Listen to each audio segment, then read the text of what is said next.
Okay, we've got a January 2008 Excel exam. Okay, this is an integration question where we're looking to find the area under a curve. What complicates it really is that rather than giving us a standard sort of equation, y equals some function of x or other, is we've got this parametric thing involved. So what we've got to do is eliminate, form our normal integral, okay, and then eliminate out anything to do with x. Okay, so we'll start with this. This is just your bog standard area integral, right? It's just nothing really. It's just, well, it's the definition of area, given an integral, right? So then the next thing to do is to get rid of your y, which you simply put in from there, and of course we've got to sort these limits out, okay, and sort the delta x out. So we've got x is equal to log of t plus 2. If we differentiate this, we get that, okay. Rearrange in terms of x, delta x, you get that. Now you can see here really that when x is equal to log 4, okay, t is going to have to equal 2. Okay, when x is equal to log 2, look here again, t is going to have to equal 0.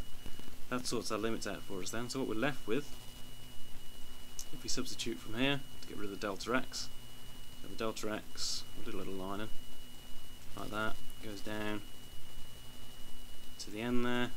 Okay, the y, it's gone from the top, it's pretty obvious one of the limits are from here. Okay, so we put that there and that there. Okay, so now we're going to use partial fractions to split this up.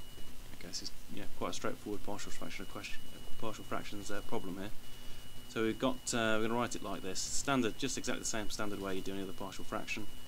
Okay, you multiply over by this, and we're left with 1 is identically equal to, I should put identically equal there really.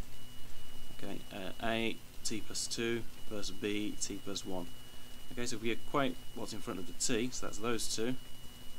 Okay, there's no t term over here. Okay, so 0 is equal to a plus b.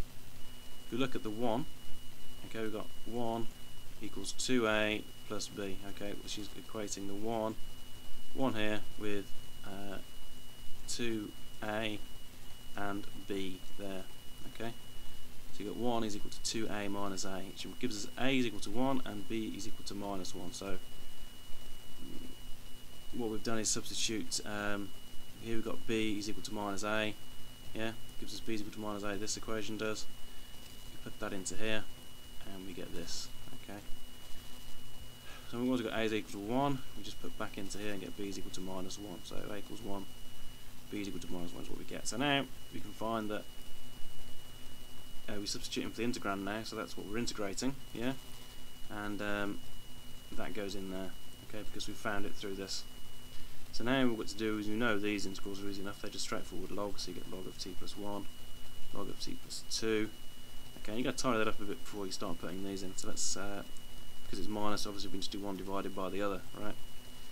So that gives us that, and then we just put the values in, that's all. Okay, so we're going to get 3 divided by 4, we're going to put 2 in, minus half. Okay, so because it's minus, I could turn that around, couldn't I, and call it 2 and then multiply it together. So that's where the 2's gone, it's where the 4's gone, because it's this is the same as plus log of 2.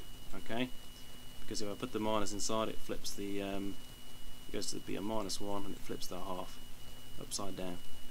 Okay, so the next part of the question is to take a parametric equation and go back to a Cartesian equation. So what we've got to do is basically eliminate t. So I'm going to start with y, okay, and I'm going to rearrange it. These couple of lines here, all they're doing is rearranging this to give us t. That's all they're doing. Okay, we substitute back into here. Right, we've got x is equal to log of t plus 2. So the minus 1 there now becomes 1 because I'm adding 2 in. I'm going to put 1 is equal to y all over y because I don't particularly think it's a bit of an ugly way of looking at it. Y all over y, and then I'm just rearranging it to write it like that. Okay, so then I've got e to the x, because I've taken logs, I put an e here, and basically if I put an e here, then those are inverse functions, so what we're left with is this.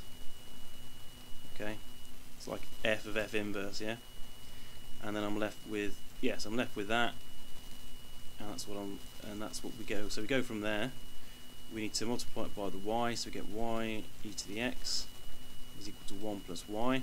Okay, and I'm really just rearranging. I'm factor out the y here and divide through by that, and that's what you're looking for at the end there. there's nothing much going on here. All I'm doing is taking the y over, taking the y out, then I'm dividing through by this, and I'm done. Okay. The final part, well, we're given at the very start of the question, if you look, t is greater than minus 1. So, okay, what's the range for us here then? If t is greater than minus 1, and as the natural logarithm is always increasing, we've got x is greater than minus 1 plus 2, which is going to give us log of 1, which is equal to 0. Okay, so we've got to have x is greater than 0. You can see if you look at this, there would be no problem putting x less than 0 into here. Okay, that would be fine, but you can see if you put x equals 0, you're going to get e to the 0. You've got a singularity there. Okay, so but to be consistent with the parametric equation at the start, we've got x is greater than 0. The parametric equation is telling us this. How does that relate to x? Well, it relates to x via this equation, which I've manipulated here. Okay, it's always increasing, but it's kind of important because if as t gets bigger, x gets bigger. Okay, so that's why we can say this. It's quite important to have a think about that. You might want to sketch the log function and see why that's true. Okay, thank you.